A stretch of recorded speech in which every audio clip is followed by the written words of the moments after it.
Alang ke lemak makan ketupat, ketupat dimakan dodok di muaro. Melalui perompat kita lestari ke adat istiadat supaya budaya terus terpelihara. Sriwijaya Pagi, perompat RRI Palembang, suara budaya Sumatera Selatan.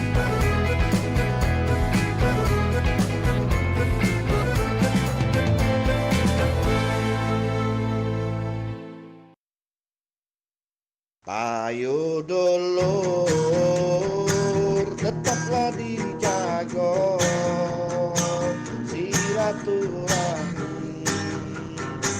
kita di RRI. Ayo dulur di sini barenglah olah.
Ya, 88,4 Suara Budaya Sumatera Selatan. Kita lanjut kembali dan sesi kali ini dengan obrolan komunitas ya. Kita akan mengangkat tentang potensi arsitektur di Sumatera Selatan ya. Dengan ada arsitektur rumah adatnya yang begitu memukau. Dan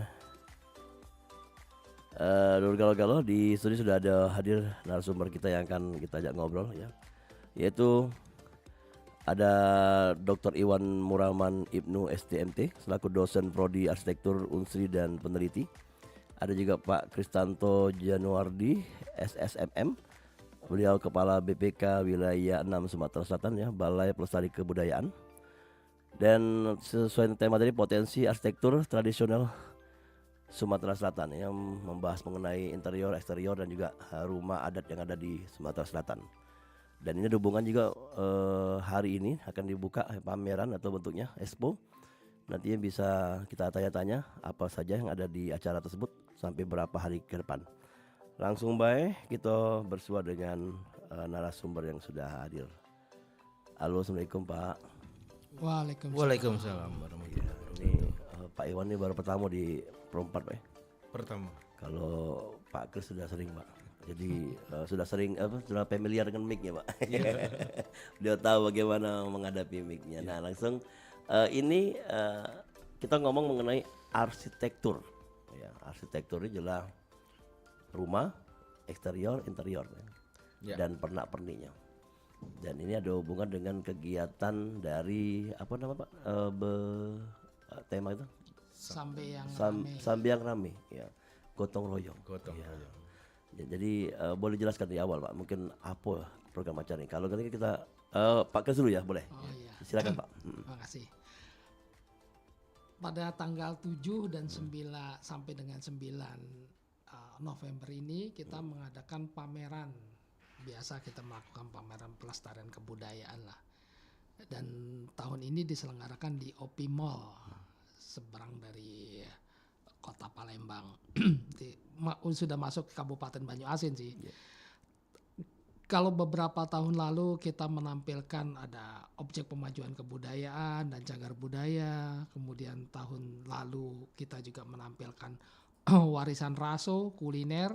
Tahun ini kita bekerja sama dengan Prodi Arsitektur Universitas Sriwijaya untuk menampilkan arsitektur tradisional dari Sumatera Selatan. Jadi ini tahun ketiga Pak ya?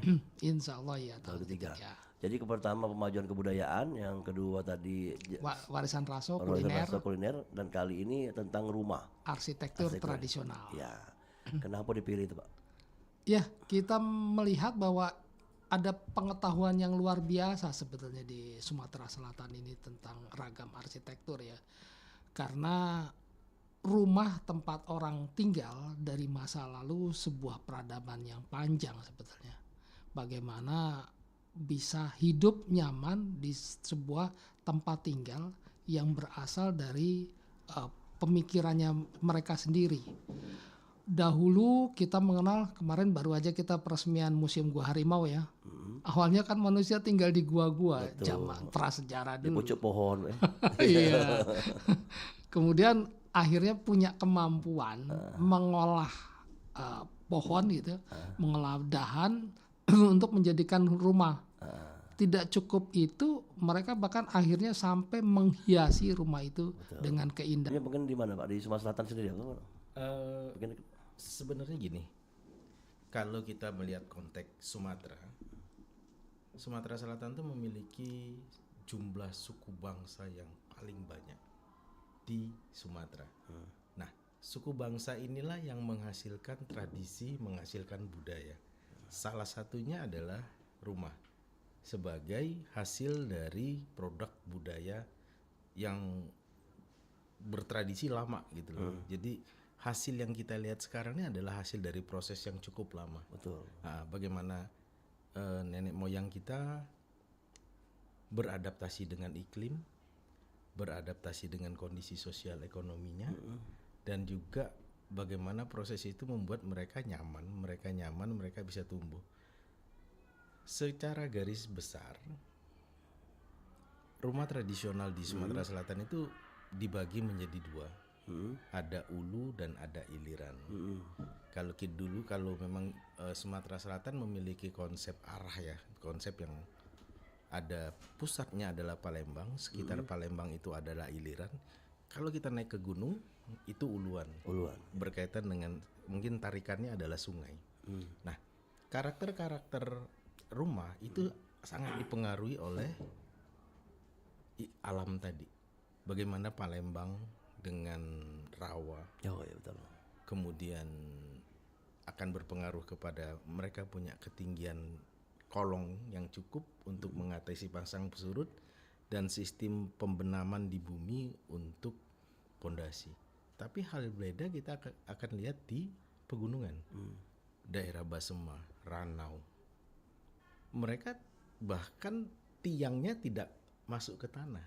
Oke. Cukup menempel di atas batu yang Seolah digantung gitu ya. ya dia batu di atasnya akan ada tiang kolong. Nah itu satu karakter. Belum lagi karakter sosial ekonomi. Kalau kita lihat di Palembang kecenderungan Limas itu sepertinya rumah-rumah saudagar, rumah-rumah pejabat. Orang-orang kaya lah ya. Karena dia besar. Tapi kalau kita sudah balik ke Basema, cenderung ukurannya akan kecil. Tapi Basema memiliki, walaupun ukurannya kecil, memiliki beberapa tipe rumah yang berdasarkan sosial ekonomi. Iya. Kalau yang paling tinggi, kalau kita kenal di Basema itu ada Juraitua. Juraitua itu pemimpin adat. Dia akan punya rumah seperti rumah bahi yang tipenya tatahan. Tatahan itu dipahat, dibuat ukiran. Lamo buatnya ya. Lamonnya. Ukir dulu baru jadi. Ukir dulu. Iya. Dan itu sampai sekarang berapa kali kita coba masih misteri siapa yang mengukirnya. Iya. Ini bisa dikatakan pengukir sama yang buat rumah beda Pak ya maksudnya? Beda. Iya. Karena butuh waktu lama ya Pak. Karena waktu kita ke Semendo, waktu kita ke Pulau Panggung sempat kita nanya, ini ngukir gimana? Ada yang cerita ini ukiran ini kayu dibawa ke satu tempat. Kayak mistik itu. Dibawa ke satu tempat tapi kita nggak tahu tempatnya. Terus diukir, terus dikembalikan lagi baru dirakit. Sehingga prediksi dulu ada memang desa atau daerah yang memang pengrajin ukirnya lumayan. Seperti mungkin kalau Jawa Jepara mungkin ya Pak. Ya. Tapi produksi kita sendiri bukan dari Jawa. Bukan, produksi Diperkirakan dari kita lokal, ya. diperkirakan lokal. Ya. Karena Ya. itu misteri. Ketukangannya sampai sekarang itu misteri. Bagaimana mereka merakit, bagaimana mereka memotong itu masih belum ketemu. Dan sekarang tidak ada penerus gitu ya. Tidak ada. Khusus rumah Bahi itu sejak tahun 1920-an itu sudah tidak ada bangunan baru lagi. Jadi yang sekarang tuh sisa-sisa. Itu kangen kasih lagi Pak. Nah ini kan balik ke BPK dulu Pak. Ini balik ke BPK lagi Pak. Mungkin dari BPK sendiri kan pernah mungkin menulis atau meneliti Pak tentang rumah bagi. Kata Pak Kristanto nyebut juga susah gitu. Harus sesuai dengan ejanya rumah bagi. Nah bagaimana susahnya mungkin kita melestarikan dari Pak dan juga menjaganya. Mungkin silakan Pak. Ya. Jadi Balai Pelestarian Kebudayaan Wilayah 6 sebetulnya bukan ahlinya di bidang itu. Ahlinya ada di teman-teman arsitektur Unsri lah kalau di Sumatera Selatan. Tapi pendataan ya Pak ya? Iya, kita melakukan pendataan. Dan kita selalu mengajak memang orang yang tepat untuk di bidangnya untuk bisa melakukan kajian-kajian terhadap hal itu. Misalnya contoh tadi arsitektur tradisional ada ahlinya teman-teman arsitektur. Kemarin kita kuliner tentu bukan kami lah ahli kulinernya. Iya. Ada ahlinya sendiri. Orang untuk tahu rasanya ya. Iya. Jadi tapi tugas kami memang untuk mendukung semua aktivitas kebudayaan di Sumatera Selatan ini untuk bisa tampil dan bisa dilestarikan lebih lanjut. Oke, balik lagi Pak Iwan tadi. Kalau pembuatnya sudah tidak kasih lagi Pak, ini perlu tidak kira-kira untuk pelatihan kayak gitu Pak? Atau mungkin mencari hal-hal baru dalam pembangunan rumah yang ada di Sumatera Selatan? Ya, jadi sebenarnya Sumatera Selatan tuh punya potensi. Kita punya Tanjung Batu, kita punya Meranjat, di mana salah satu keahlian ketukangan kayu itu sudah lama. Nah, tinggal bagaimana kita memberikan pemahaman. Pemahamannya apa? Ada satu teknologi yang mungkin ditinggalkan oleh mereka, karena perkembangan teknologi tidak akan mempengaruhi terhadap hasil-hasil yang ada. Tapi berpikir tentang konsep bangunan bahwa dia bisa dibongkar pasang, dia bisa mempunyai proporsi yang jelas, itu yang harus kita berikan. Yang paling penting adalah kesadaran, Mas. Ya maaf ngomong kalau saya sempat punya pendapat seperti ini, kita nih nggak sadar kita punya kekayaan. Ya karena orang mungkin karena kita terlalu sering melihat jadi menganggap itu biasa. Betul. Nah itu yang membuat rumah-rumah tradisional kita semakin lama semakin terpuruk, memeliharanya susah, kemudian ekonomi pemiliknya juga tidak memungkinkan mereka untuk memelihara sehingga akan dipreteli, dijual, diganti dengan rumah yang kekinian.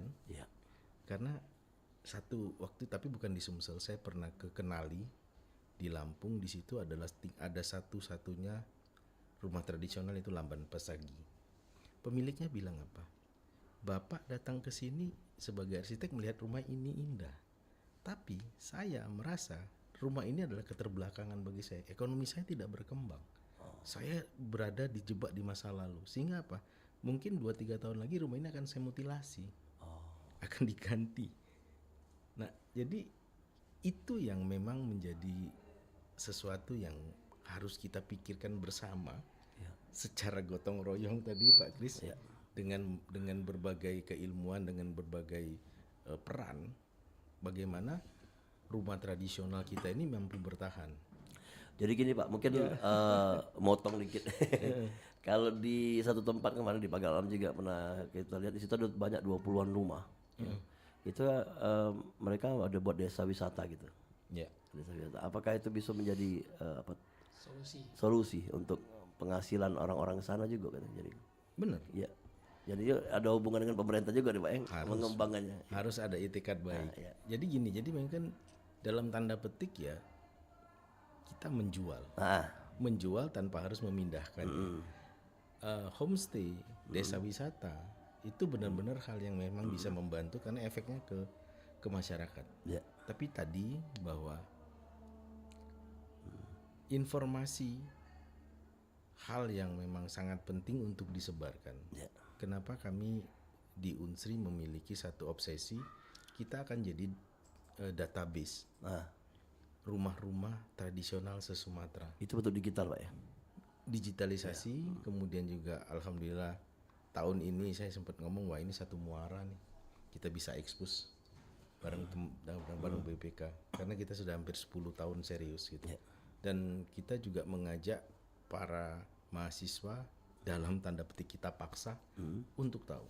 Ya. Kita Jadi keliling. para mahasiswa arsitektur ya, Iya. dan itu ya mungkin sebagai dasar mereka untuk membangun rumah ya, sebagai ornamen, Inspirasi. iya inspirasi. Dan perkembangannya, Mbak, ada mahasiswa jurusan lain juga pengen ikut. Kayak apa sipil gitu. Sipil terus Desain. grafis. Itu pengen ikut. Jadi mereka sesuai dengan bidang mereka. Ini satu hal yang sudah menarik bagi Oke. sekali. Pak Kris ini yang jemput ke BPK tadi Pak, sampai sejauh mana nantinya BPK bisa mendampingi Pak? Iya, saya tadi tertarik dengan pembicaraan Pak Iwan tadi. Orang yang tinggal di sana merasa terjebak di masa lalu. Gitu ya. Sebetulnya banyak contoh. Ada misalnya suku Naga Pak yang ada di Jawa Barat itu ya, di Kampung Naga. Iya, Kampung Naga ya. Mereka tuh orang-orang yang secara adat mempertahankan keberadaan dari bangunan-bangunan tradisional itu dan tinggal di situ. Kalau misalnya nggak merasa sesuai lagi, ya keluar. Yang tinggal di kampung adat itu tetap mempertahankan keberadaannya dengan tradisinya. Artinya di situ kayaknya sepertinya harus ada penguatan adat istiadat itu, penguatan lembaga adat. Nah, itu salah satunya. Di samping yang tadi Pak Wadola sampaikan juga, harus ada juga mereka mendapatkan peningkatan ekonomi dari dia mau mempertahankan bangunan-bangunan tradisional itu. Ya, kalau kita keluar negeri Eropa kan memang gitu ya, Eropa gedung-gedung lama gitu kan, mereka bisa dikatakan tempat wisata tujuan ya. Orang mau lihat itu Pak. Kalau orang luar Eropa kan mau lihat itu kayak kesini kan, klasiknya apa Sumsel, mungkin ya di kampung wisata yang tua-tua tadi, gedungnya tua, rumah tua gitu. Mungkin itu Pak ya. Jadi nah, balik lagi Pak Iwan. Tadi Pak Kris bahwa adanya yang namanya kita pendampingan juga lah ya, karena Unsri. Sekarang data itu sampai sejauh mana Pak? Jadi seriusnya itu di 2014 Mas. 2014 kita mulai, tapi malah tidak di Sumsel dulu. Kita ke Lampung dulu. Jadi sampai saat ini kami mencoba mencari tipe-tipe rumah yang memang punya karakter. Karena itu yang akan membedakan satu sama lain. Ya. Akhirnya kita ketemu Uluan, ketemu Iliran.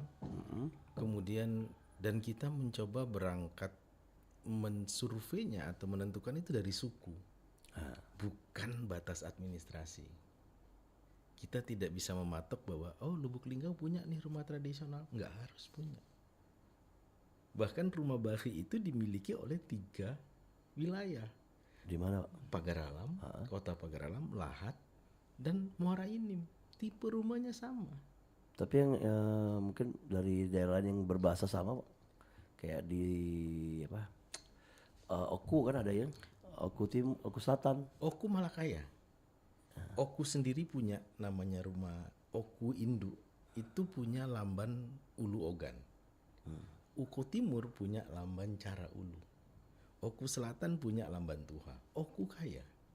Se-Oku itu ada 3 tipe. Yang di museum itu rumah mana Pak? Yang di museum itu di belakang Wali Mas. lamban Ulu Ogan. Itu produk budayanya suku Ogan.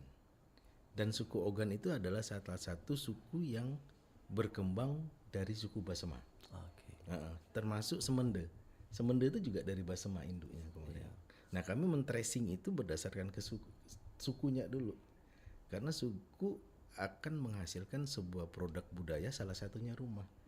Nah, makanya maaf ngomong, kita tidak bisa melihat daerah X harus punya rumah tradisional. Bahkan sebenarnya kalau kita bicara limas, kita bicara gudang, itu sudah banyak campurannya. Ada Cina, gudang tuh Belanda. Rumah gudang. Rumah gudang tuh udah Apa banyak. beda limas dan gudang Pak? Apa dari atapnya? Atapnya beda, kemudian limas itu dia punya kekijing, gudang flat. Lantai ya. Lantai. Limas banyak sependek pengetahuan saya banyak pengaruh dari Jawa. Karena limasnya itu agak mirip dengan cuklu sebenarnya. Tapi rumah Palembangnya ada ukiran-ukiran khusus, Pak. Palembang banyak ukirannya. Kayak ada kerang-kerang lubang-lubang kayak Arab, rumah Arab.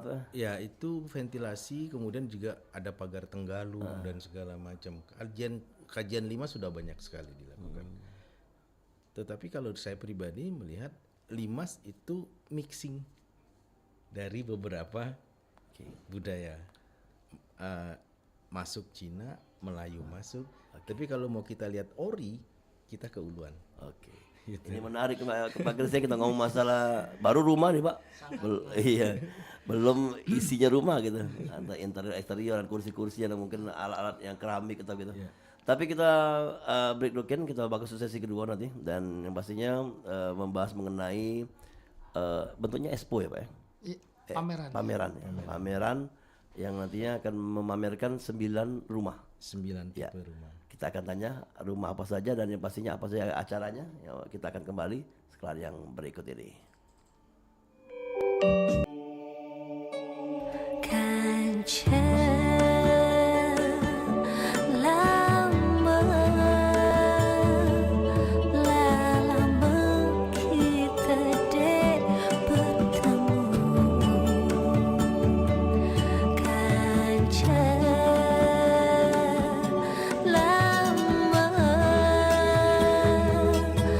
Asa hati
kembali di program obrolan komunitas ya di kesempatan pagi menjelang siang ya. Dan tema kita potensi arsitektur tradisional Sumatera Selatan bersama narasumbernya yaitu ada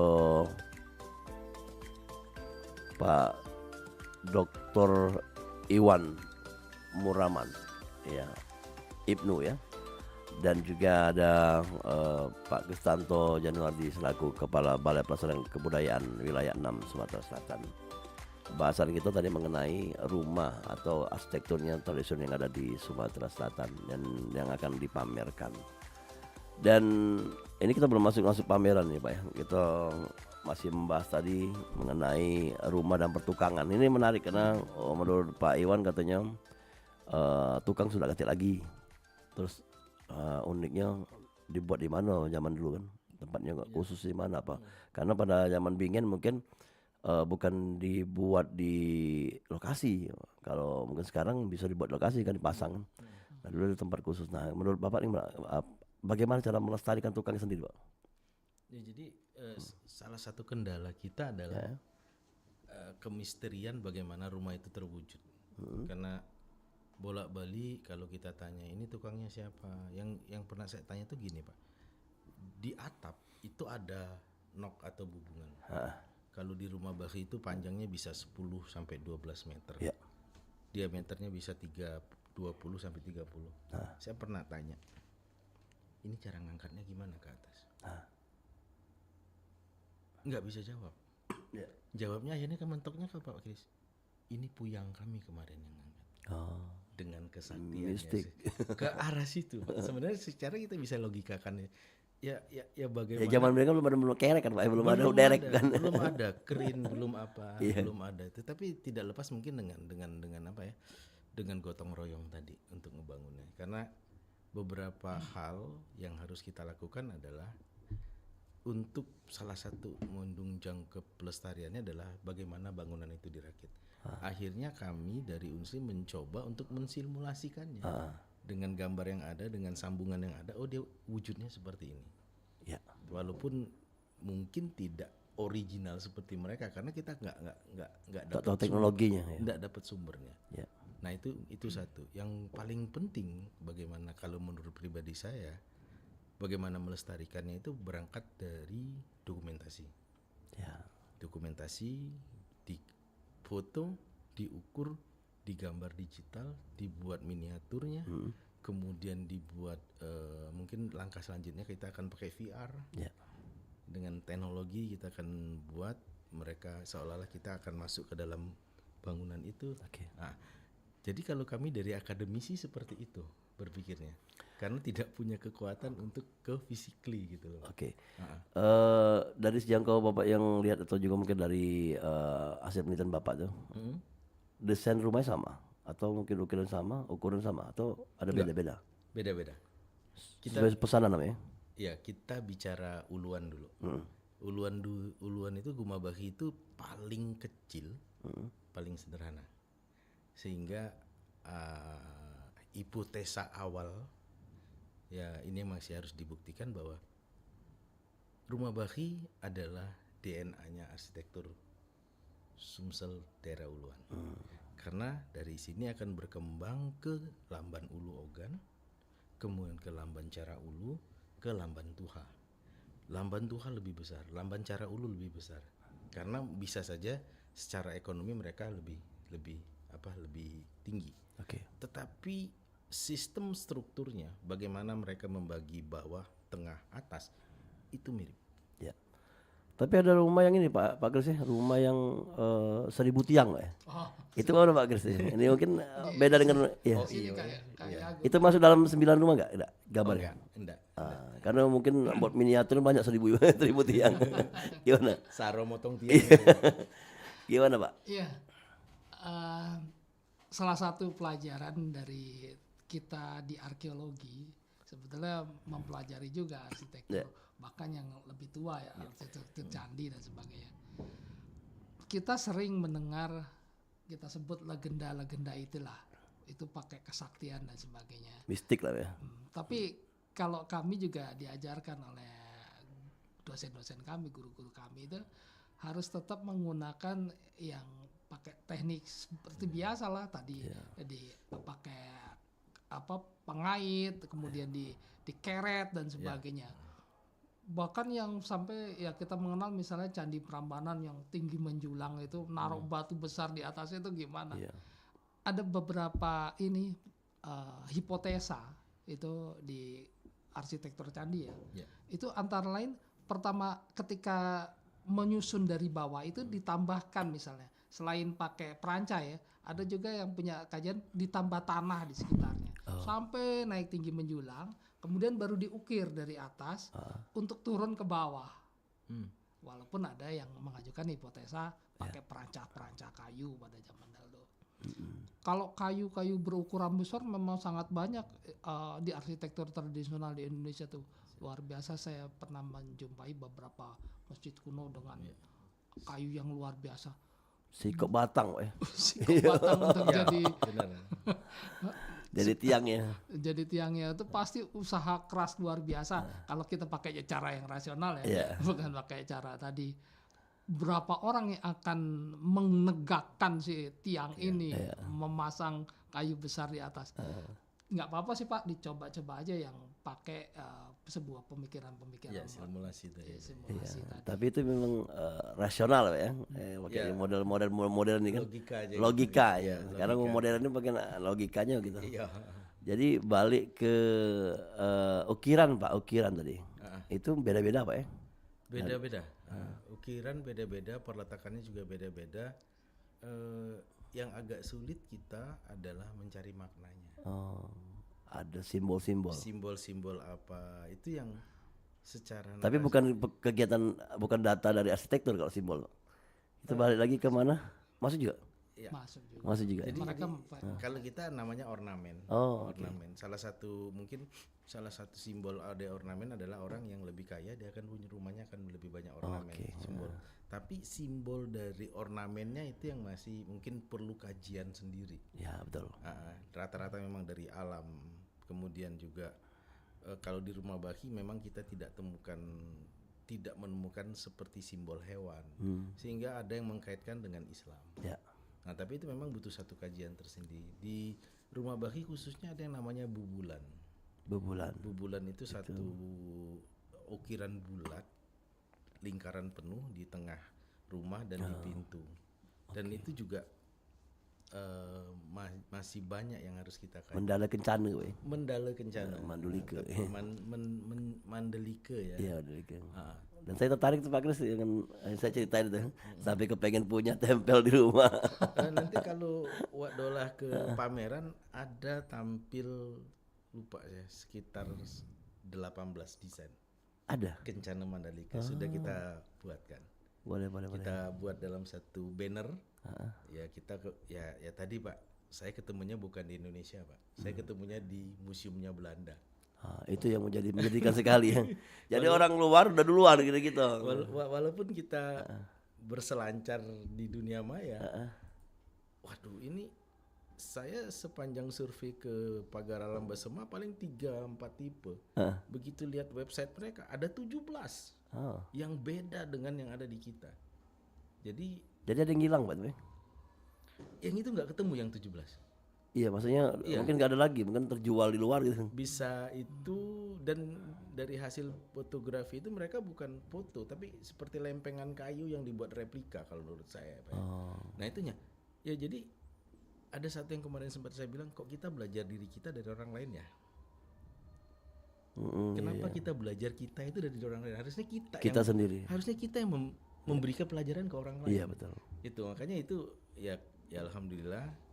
Unsri, alhamdulillah dari BPK mau berkolaborasi untuk bagaimana minimal pameran ini memberikan satu visi baru. Kita itu kaya loh. Iya.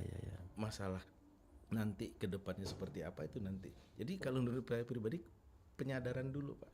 Oh kita ada ini loh Pak. Kita ada ini loh. Oh kita ada ini gitu. Tanpa harus mengkotak-kotakan dia dalam batu administrasi. Oh ini rumah adatnya Pagar Alam. Oh ini rumah adatnya Lumbia. Oh gitu. Punya Sumsel, punya Indonesia. Punya Indonesia, punya Sumsel. Iya. Iya. Itu Ini mungkin, Pak ini Kris. mungkin yang apa ya bisa dikatakan ide awal dari BBK juga Unsri untuk membuat acara tadi yang apa Pak namanya Sambiang. Sambiang Sambiang Rame. Rame. Ya. Apa Pak acaranya Pak? Oh, Isinya. Iya. Acaranya selain tema utamanya adalah arsitektur tradisional, Ya. kami seperti biasa karena bagian dari tugas kami juga kami menampilkan 10 objek pemajuan kebudayaan di situ. Ada hiburan-hiburannya lah Ya. dengan cara-cara tradisional. Ada wayang Palembang ada, Ya. Dulu Muluk ada, kemudian ada beberapa lagu-lagu tradisional ditampilkan, ya lagu yang etnik ditampilkan. Jadi sebenarnya masyarakat silakan tonton hiburannya sangat menyenangkan di sana. Di samping bisa mendapatkan kekayaan ilmu pengetahuan Ya. tentang arsitektur tradisional. Iya. Tapi di Instagramnya BPK Wilayah 6 tuh belum ada jadwalnya Pak itu. Baru hiburannya aja. Apa harus datang dari awal sampai akhir? Nanti nanti diberikan jadwalnya. Kayaknya Ada trik- juga talk trik show ini. lah ya, Iya. ada talk show ya, Gitu. membahas itu Ya. tentang arsitektur.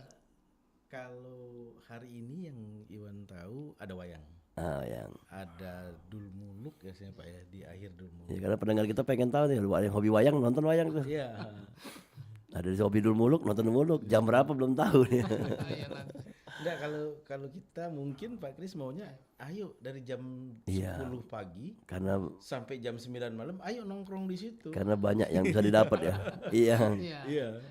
Sambil ke mall, sambil Iya. ada. Kalau hari ini kan ada dialog nih Pak, agak akademis kita. Besok ada lomba sketsa. Oh itu. Lomba sketsa itu kita Bebas umum Pak ya? umum Pelajar juga? umum kalau sketsa. Iya. Itu target kita adalah anak-anak muda. Ya, tapi anak-anak dari SMP bisa ikut. Bisa ikut tergantung pendaftaran. Kategorinya umum ya? Umum. Iya. Dan hari terakhir lomba mewarnai.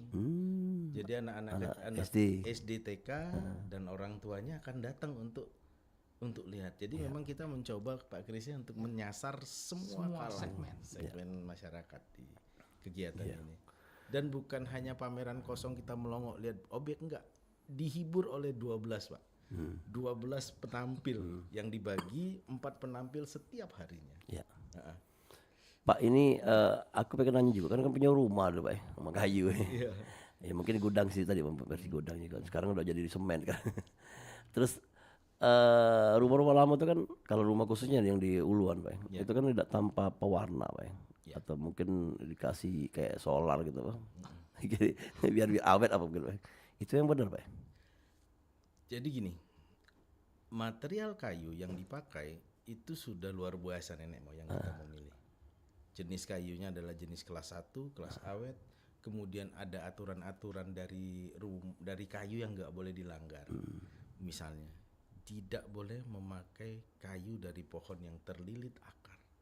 Oh kenapa itu Pak? Sial Pak. Kalau ininya sial, tapi ternyata kalau kita logika kan, kalau pohon itu dililit sebuah akar benalu, unsur-unsur hara di dalam itu tidak akan membuat kayu itu kuat. Ya, oh iya betul. Keropok ya. Ya.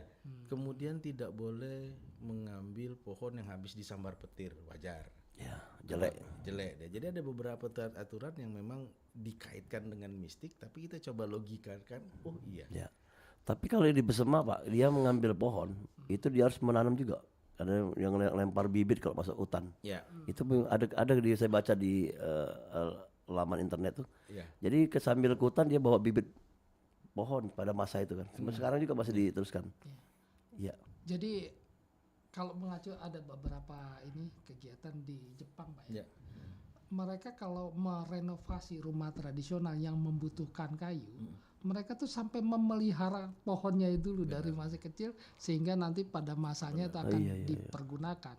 Sebetulnya kalau di beberapa keraton di Jawa, Yogyakarta dan sebagainya, mereka tuh punya hutan tempat menanam jati-jati itu yang nanti bisa dipergunakan untuk merenovasi rumah tradisionalnya.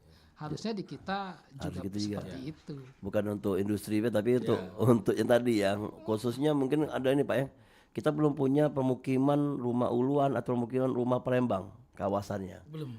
Jadi yang ada perumahan sekarang perumahan beton kalau mungkin dibuatlah perumahan khas Palembang di sana ada tukang songket mungkin buat pempek, tapi Menarik, memang Pak, menarik. menarik, rumahnya rumah kayu galau gitu. Kampung Sumsel Gitu. idenya. Bahkan nyambung Pak Kris dikit tadi Pak. Bahkan saya lupa di Timor itu kalau anaknya lahir orang tuanya harus menanam 10 sampai 20 batang pohon. Sama kayak di Jawa Barat Pak itu. Ya. Sehingga pada saat anaknya besar dan ingin membangun rumah, ambil pohon. Iya. Jadi memang bijaksana sekali Pak sebenarnya karakter. Mari tanam di atas temuninya gitu. Tanaman pohon besar itu. Iya. Biar lebih ini ya. kuat, Iya. Ya. Saya ada informasi lain juga.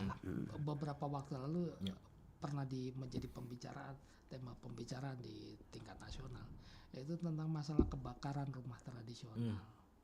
Jadi salah satu yang sering menyebabkan punahnya rumah tradisional, Api. terutama di perkampungan di daerah-daerah, adalah masalah pengelolaan masalah kebakaran. Ya. Sekarang dengan listrik, kita pasang listrik di mana-mana, colokan di mana-mana. Kalau itu terpercik api, maka bukan cuma satu rumah itu yang, karena seringkali berdekatan ya. Iya, makanya. Maka kobaran api dengan angin yang besar, habislah satu kampung itu. Itu harus menjadi kewaspadaan tersendiri. Ada prosedurnya harusnya begitu. Ya. Oke.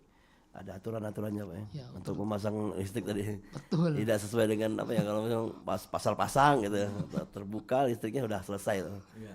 Jadi tadi kalau untuk tadi Pak sepakat Pak, kalau misalnya ada kampung kayak Kampung Prembang atau Kampung Uluan tadi Pak ya, dan di situ mungkin bisa untuk melestarikan juga tuh. Sebenarnya Provinsi Sumatera Selatan sudah coba dengan Dekranasda. Oh iya. Tetapi mungkin harus ada satu kajian akademik sehingga informasi yang diberikan adalah valid. Tapi Dekranasda itu kalau Bapak lihat rumahnya memang sesuai dengan rumah adatnya masing-masing. Pendekatannya adalah per batas administrasi, Oke. bukan batas budaya. Jadi itu yang agak sedikit kurang pas, karena setiap batas budaya dia tidak mengenal administrasi. Itu, dan kedua harusnya yang hadir di sana adalah replika atau anjungan pagar alam yang memang pernah mengambil satu rumah di Plangkenida untuk diletakkan di sana kalau nggak salah. Bukan membangun baru dengan material baru. Ngambil yang asli Pak. Bisa gitu, mengambil yang asli atau mereplika Yang bentuk aslinya. bentuk aslinya. Itu pengalaman saya sempat cerita dengan Pak Kris, itu di Bangka mereka. Ada namanya Gebong Memarong, mereka sanggup mereplika bangunan tradisional mereka. Mereka bisa pasang sendiri. Masang tukangnya masih ada. Kalau yang di Bangka, di Memarong. Kemarau yang Bapak yang bilang ikatan semua. Ikatan kemarin. Nah harusnya seperti itu. Jadi sih pemerintah Sumsel provinsi sudah punya niat, tapi mungkin butuh pendekatan yang dengan kajian akademik. Dan juga mungkin pendekatan dari teman-teman BPK tentang pelestariannya seperti apa gitu. Mungkin itu ya Pak Dul. Ya, mungkin taman Pak Kris mengenai tadi. Ada perumahan atau yang wakili. Kalau Dekranasda memang sudah cocok lah ya. Tapi kata-kata Pak Iwan bahwa lebih baik kita merekonstruksi atau mungkin membawa yang aslinya gitu. Benar. Itu kan kalau yang dibuat di kota ya, seperti di seberang itu di Jakabaring gitu. Tapi kalau yang di kampungnya sendiri itu juga perlu dipikirkan. Tapi tadi yang Pak Iwan tadi sampaikan, kira-kira orangnya masih senang nggak tinggal di situ ya? Yang di mana Pak? Tadi cerita Pak Iwan tuh, orang yang tinggal di sana itu merasa dijebak di masa lalunya. Nah, menciptakan mentalitas tidak seperti itu malah ada kebanggaan, itu kan hal yang satu lagi ya. Harusnya kita bisa memberikan pemahaman yang terbalik. Rumahmu itu beda sendiri loh. Rumahmu itu sudah ada rumah nenek moyang kita dulu seperti itu harusnya. Nah, tetapi tadi Pak, kondisi fisiknya yang turun itu yang membuat yang punya rumah malu Pak. Kalau kondisi fisiknya fit, kita punya campur tangan untuk memelihara itu secara gotong royong, pasti dia akan bangga. Jadi itu Pak. Itu lewat cagar budaya tadi mungkin ya, penetapan dia sebagai cagar budaya pada level-level tertentu ya Pak Kris ya. Sehingga bisa memperoleh bantuan dari pemerintah karena sudah ditetapkan ya. Jadi adanya tempat apa perbaikan juga Pak ya. Oke, di akhir program nih masukan juga mungkin harapan ya. Selain kita mengadakan acara ini, konsepnya bagaimana? Mungkin diulas lagi sedikit aja, mungkin ada 3 menit. Silakan Pak. Mungkin dari Pak Kris dulu. Ya. Kalau saya sih ini ya, menyampaikan kepada masyarakat luas, datanglah pada kesempatan Iya, ini. iya. Insya Allah akan memperkaya pengetahuan kita dan rasa kepedulian kita terhadap khususnya arsitektur tradisional di Sumatera Selatan ini. Oke.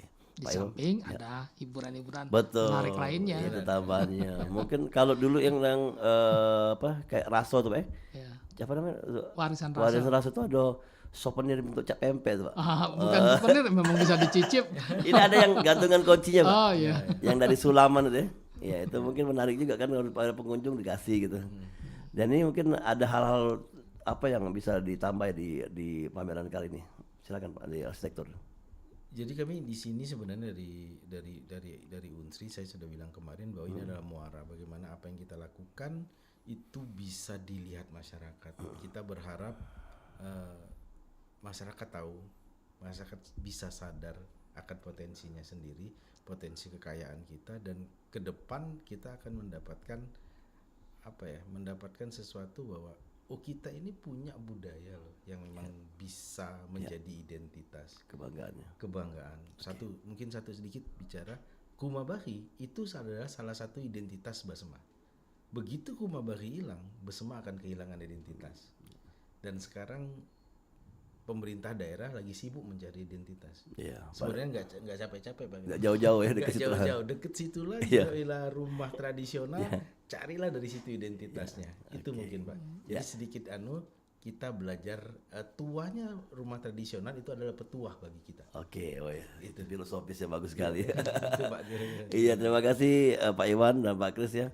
Dan tanggal berapa sampai tanggal berapa acara Pak? Tanggal 7 sampai 9 November di OP Mall. Oke, terima kasih dan nanti kita bisa ngobrol-ngobrol lagi, masih banyak yang harus kita ulik lagi nih Pak mengenai ya tadi sosial masyarakat atau juga mungkin ornamen-ornamennya belum kita jelaskan. Yang pastinya terima kasih hadir ke sini. Sukses acaranya Pak dan bisa memberikan ilmu bagi wawasan bagi yang datang atau masyarakat yang hadir ya. Assalamualaikum. Waalaikumsalam warahmatullahi wabarakatuh. Ya, Dor Galau-Galau, kita cukup usahain program acara obrolan komunitas dan sampai ketemu di hari kesempatan. Setelah ini ada Sriwijaya Siang akan diteruskan program acara di Pro 4 di Palembang.